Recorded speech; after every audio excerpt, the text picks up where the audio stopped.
Um, have you ever had to prepare a meal for a large gathering of people? Not family, but just a large gathering of people. Or maybe prepare a meal for a gathering where all you can really do is guess at the actual number of people that are going to show up. And when you're in that situation, as I understand it, the very best rule of thumb is it's always better to have too much than to have not enough. And that sounds reasonable. This past Tuesday was the area-wide preachers gathering, preachers and elders gathering.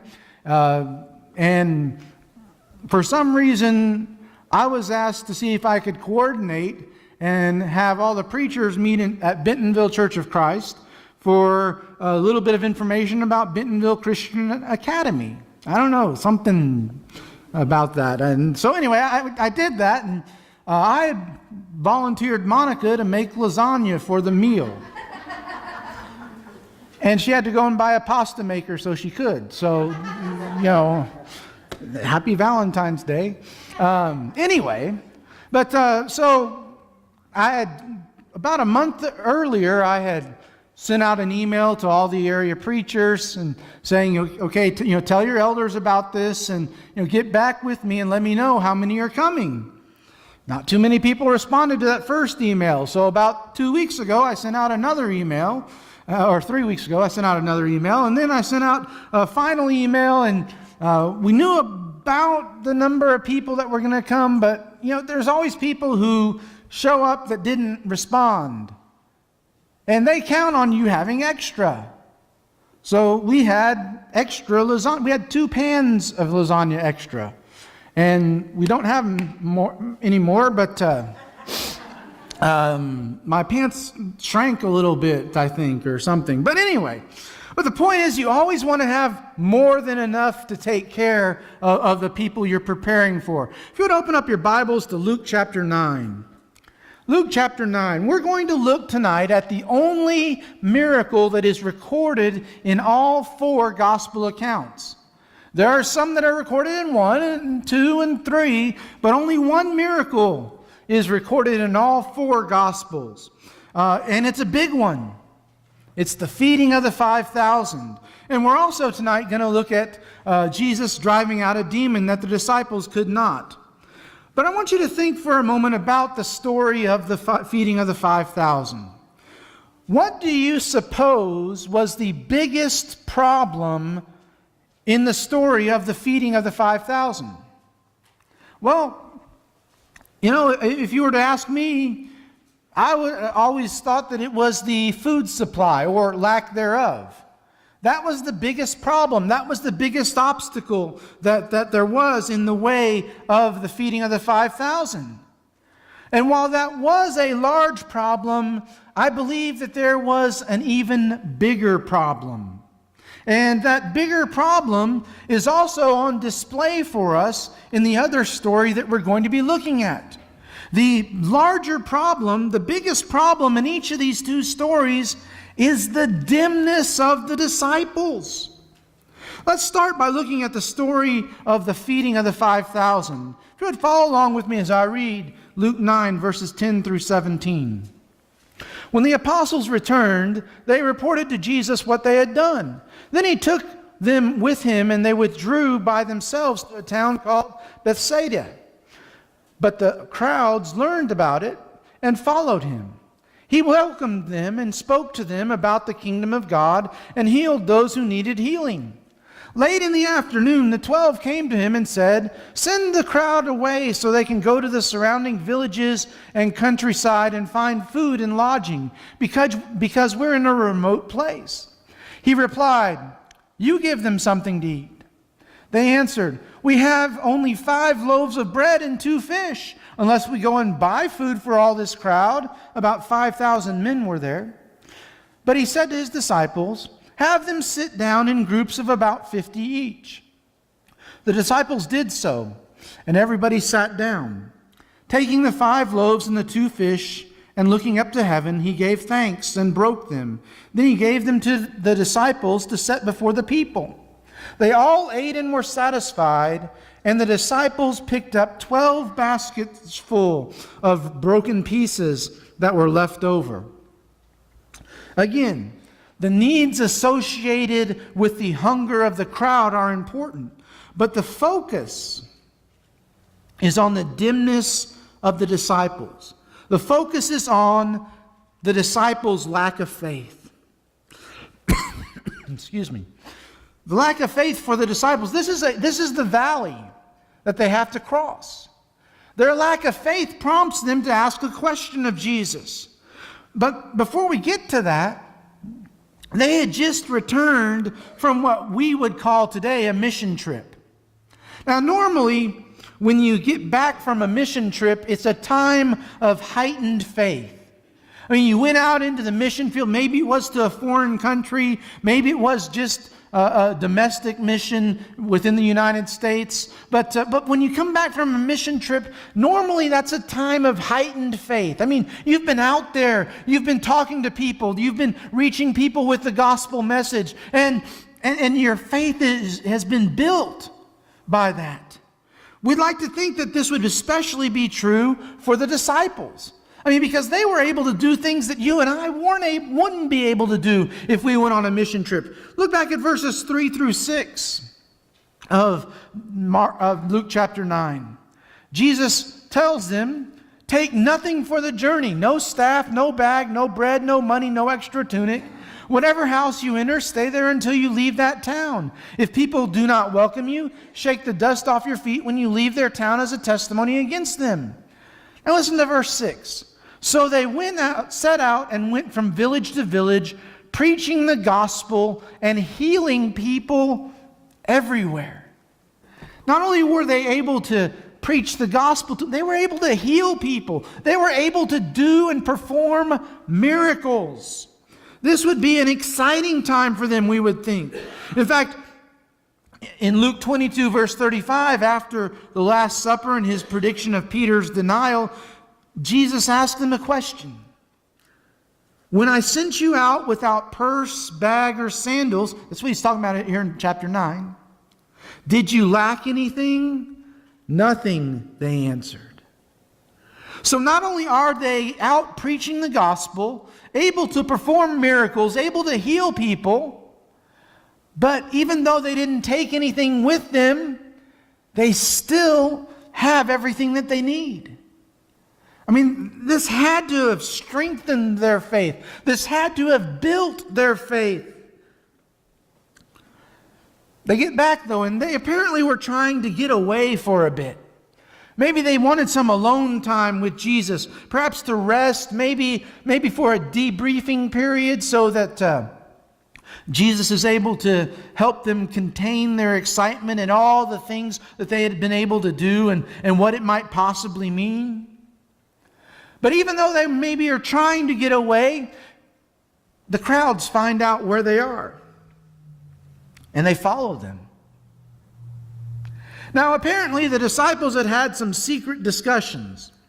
Because maybe it was their intention to get away and spend just some time with Jesus. And then this crowd had interrupted them. So maybe while Jesus was doing his thing, the disciples are over here huddled in a little group, talking and thinking, okay, how are we going to get rid of this crowd?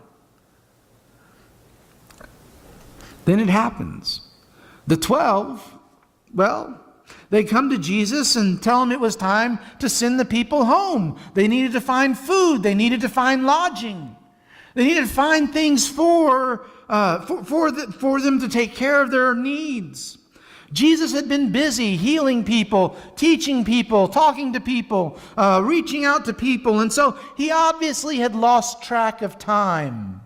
And so the disciples say, well, it's time to send them home, Jesus. That was their determination. That was their decision as to what the best course of action would be. Late in the day, everyone's getting hungry. They maybe are getting hungry too. And perhaps they wanted that alone time with Jesus. But for whatever, they come to Jesus and they tell him, it's time to send the people home so they can find a place to stay, so they can find food. But that's the valley. The mountain that they reach to is his faith in them. That's the mountaintop. That's the high point of the story. Because Jesus has a different solution. He has a different solution than sending everybody home. His solution is, you give them something to eat. And you can almost see their jaws drop. Because we're not talking about feeding 5,000. We're talking about feeding about 5,000 men, plus women and children, with 5 loaves of bread and 2 fish. Their lack of faith shows in their lack of vision. We only have this little bit here, Jesus, and we got that from a boy. We stole it from him. Well, we took it from him. He gave it to us. John 6, verse 8. Verse 9. We could buy it, but if we went to the store, we'd have to pay 8 months' wages to feed a crowd of this size. Mark 6:37 and John 6, verse 7. Jesus has this different solution. You feed them. They see all these obstacles to feeding 5,000. Well, Jesus handles the situation just like he always does. He handles the situation. He says, have the people sit down in groups of 50. Makes it easier to distribute the food and everything. No pushing and shoving, trying to get up to the front of the line that way. Jesus gave thanks, and he broke the bread and the fish and began to pass them out. You remember ever going to the circus and you see this car drive out, a really small car, and it parks and a clown gets out, and then another clown gets out, and another clown, and another, and the clowns just keep piling out of that car. That's kind of what I figure is happening here, except with bread and fish, and except there's no trap door, okay? There's no trick to it. The bread and the fish just keep coming and just keep coming. And in fact, they end up with more leftovers than what they started with at the beginning. The point is that Jesus can handle any situation. We just need to have faith in him. And the disciples, they're starting to get it, okay? Sort of. In the next few verses, Peter will give his confession that Jesus is the Christ of God. Jesus will warn them about sharing this knowledge with others that they need to just hold tight a little bit. He begins to explain to them what his being the Christ really means for him. Look at verse 22. Jesus said, the Son of Man must suffer many things and be rejected by the elders, chief priests, and teachers of the law, and he must be killed and on the 3rd day raised to life. So what he's saying is that me being the Christ, like you said, is true, but it doesn't mean what people think it means. Then in chapter 9, verses 23 through 27, Jesus tells them what his being the Christ really means, not for him, but for them. Self-denial, taking up their cross daily and following him. 8 days later, the transfiguration happens, and as Jesus, Peter, James, and John are coming down off the mountain, the other 9 disciples, well, they are yet again showing their dimness. As we talk about the boy with the demon, follow along as I read Luke 9, 37 through 45. The next day, when they came down from the mountain, a large crowd met him. A man in the crowd called out, "Teacher, I beg you to look at my son, for he is my only child.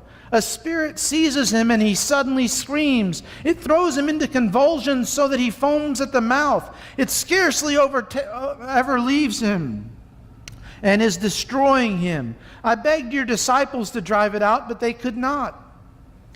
"O unbelieving and perverse generation," Jesus replied, "how long shall I stay with you and put up with you? Bring your son here." Even while the boy was coming, the demon threw him to the ground in a convulsion. But Jesus rebuked the evil spirit healed the boy, and gave him back to his father. And they were all amazed at the greatness of God.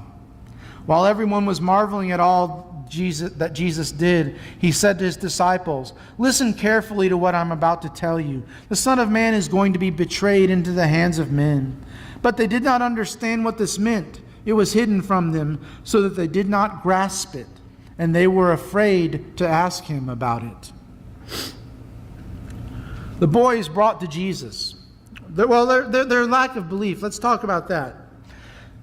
Their lack of belief is the valley in this story. They don't have it figured out yet.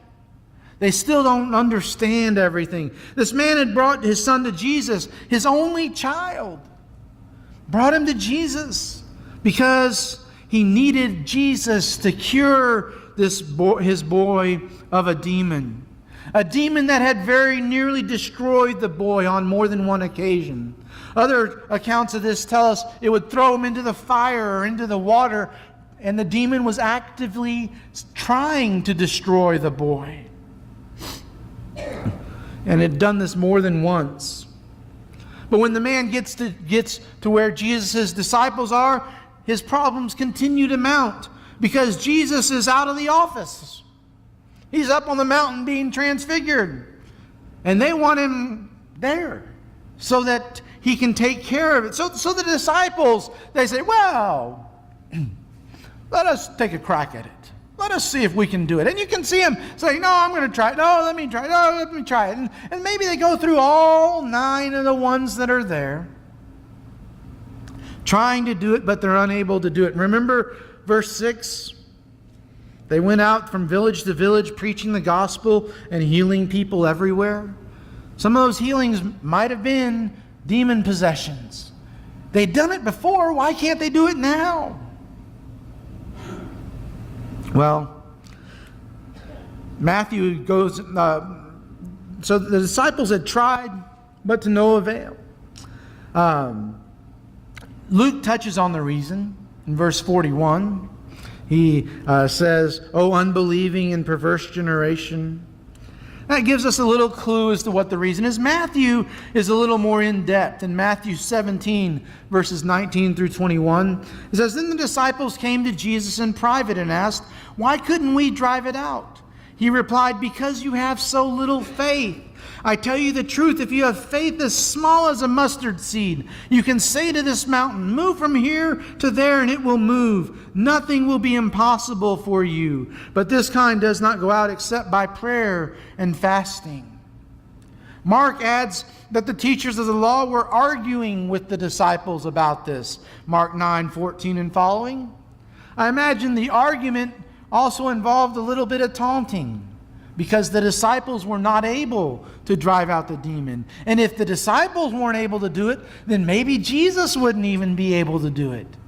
And the teachers of the law would have some ammunition to fire at Jesus when he got back.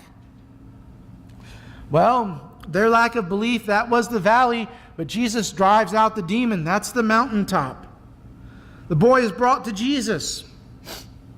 When he comes to Jesus, when he's being brought to Jesus, the demon sees Jesus, and the demon knows what's coming next, okay?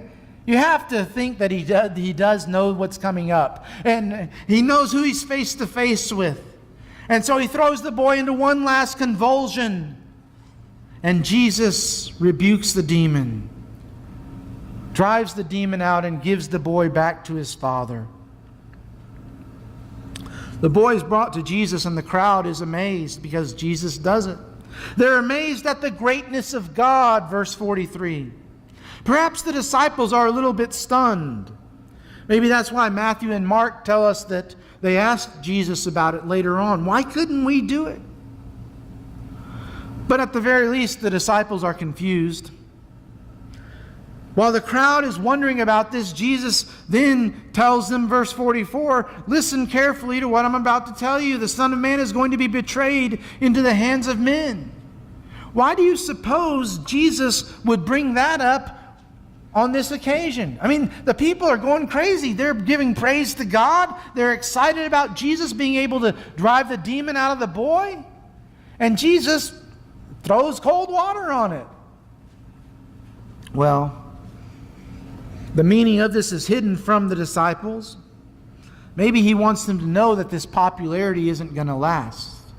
Maybe he wants them to understand that there's going to come a time when maybe some of these same people who are in their presence right now cheering him, there's going to come a time when they are asking for him to be crucified. After everything Jesus had done in their presence, the disciples are still traveling through the valley of dimness, doubt, and disbelief. Yet Jesus, though somewhat frustrated, doesn't give up on them. He patiently keeps on teaching them, knowing that one day they would cross that valley and they would arrive at the mountaintop of faith. You know, many times the key to faith is remembering what God has done in the past. Jesus had sent the disciples out with nothing, yet they lacked nothing.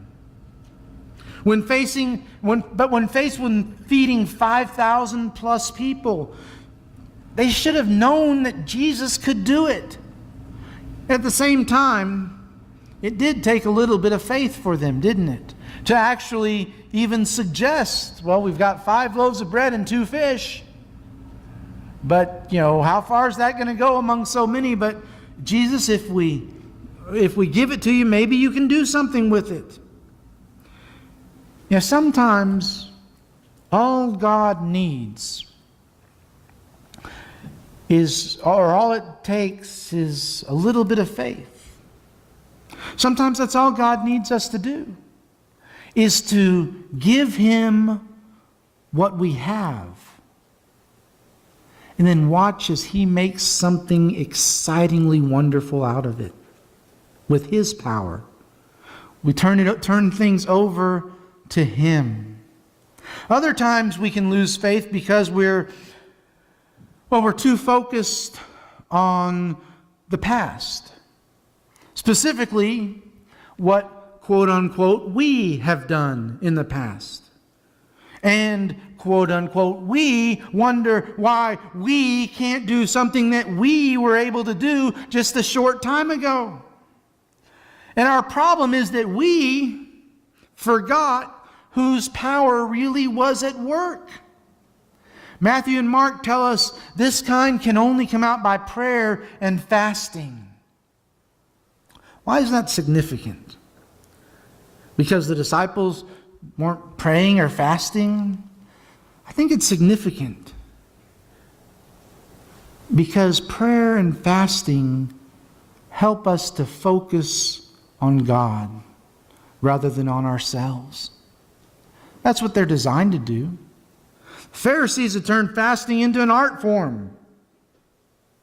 They had, they knew just how to disfigure their face and wear dirty clothes so that people knew that they were fasting.